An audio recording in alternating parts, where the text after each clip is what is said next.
the burpee broad jump, right? We're gonna go ahead, Amy's gonna do an additional 2 here, but if we watch her hip, we're looking for that really big full extension. So really what we're trying to feel here, right, is that really big Superman, right, Titanic movement, I'm the king of the world type of thing, hip open, and really the burpee is just going to go ahead and add an additional level of, physicality, a little bit of an aerobic load.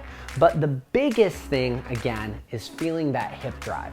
So now, if Amy's gonna take a little bit of a step forward here, we wanna think of a ski jumper, which some people really kind of like latch onto that concept, to where we're leaning back, right? We're going down as fast this mountain as we can, and then all of a sudden, when we come off that ledge, we jump, we're going boom, we're driving, and we're opening up the hip.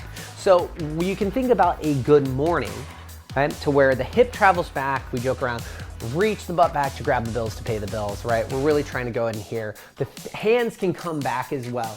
And then in that position, we are wound up. It's like pulling a bowstring back and we're just about to release the arrow.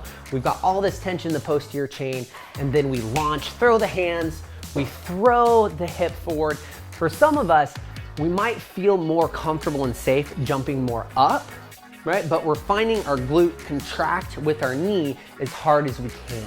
Right? And then the more we are comfortable with that movement, we start to jump more and more forward, right? Good job. We're just gonna have Amy keep on going back and forth here, right?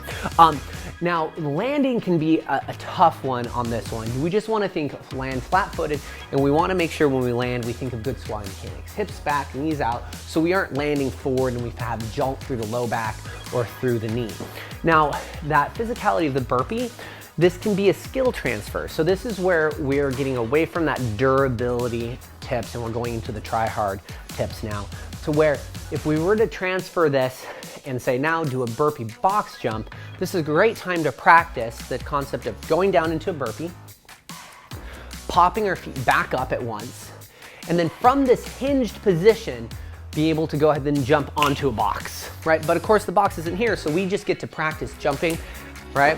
And then eventually, right, we can have that more diagonal onto a box without having to go ahead, get out from the burpee, stand up, and then reinitiate the hinge for the jump. Guys, those are gonna go and be your durability and try hard tips for the burpee broad jump.